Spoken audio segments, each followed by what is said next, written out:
All right, and we're back on the Orange and Brown Talk podcast Text for Tuesday, and one of the topics that came up a lot was Baker Mayfield holding a camp in Texas. They had a number of players there, including Rashard Higgins. I believe in one of his Instagram videos, I don't think his name was out there, but I thought I saw maybe Kaderil Hodge looming in the background.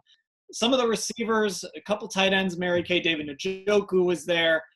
So, this is good that Baker Mayfield is getting these people together to practice. Even if it's not the OBJs and the Jarvis Landrys of the world, it's good that he's bringing some of these guys together to practice, right?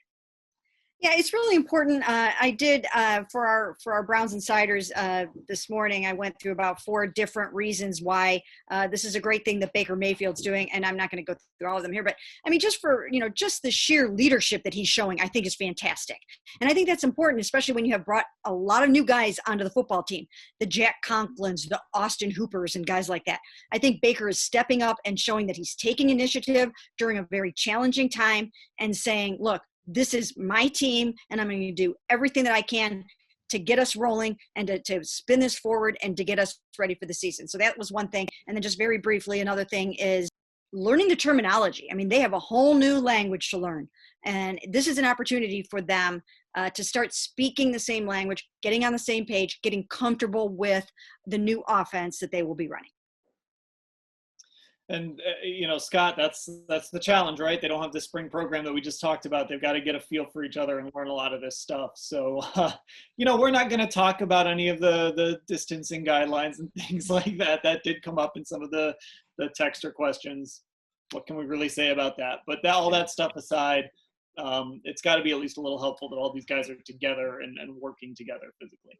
Yeah, I mean, any familiarity helps. I mean, all those guys, the people we've mentioned here, the Higgins, Hodge, Njoku, guys who really need to do well in camp to make sure they have the roles they want to have on this team. But, I mean, every team, most teams, they do things like this. I guess I would be more excited as a fan if I knew the offensive linemen were somehow getting together, staying 6 feet apart, and going through their drills and kind of getting Jedrick Wills used to being on the left and getting him used to communicating with Joel Bitonio and all these different things that an offensive line will have to do.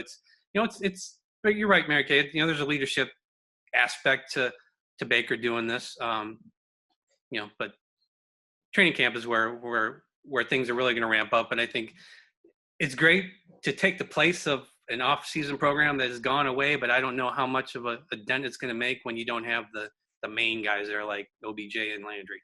As far as Odell and Jarvis are concerned, Jarvis isn't really at that point yet where he should be participating in something like this. He's still a long ways away from actually being able to do some of those kinds of things where he runs, downfield and catches a pass from Baker Mayfield. I don't think he's there yet. We know that he was supposed to be ready sometime during training camp for that type of football activity. Odell is coming along very, very well. I mean, he's really coming along very well. But we know that he marches to his own drummer at this time of year, and he feels like he's doing exactly what he needs to get his body the way he needs it to. But I will say, when Colt McCoy did these Camp Colts back in 2011, he did 3 of them. So this might not be the last one. I mean, they could continue doing this, and I'm guessing that maybe they'll do another one sometime between the end of when the offseason program was supposed to end and the beginning of training camp. So there are still opportunities.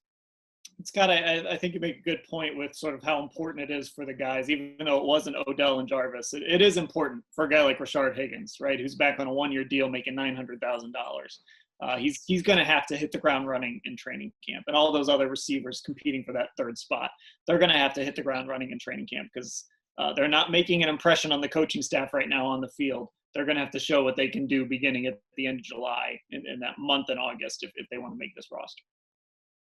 Yeah, that's true. All right. I concur. Perfect answer. All right. That'll do it for our Texter Tuesday edition of the Orange and Brown Talk podcast. Make sure you're subscribed on Apple, Google Play, Spotify, wherever you listen to your podcast. Make sure you sign up for Football Insider too so we can get to your questions next week as well. So for Doug, Scott, and Mary Kay, I'm Dan. Thanks for listening, everybody.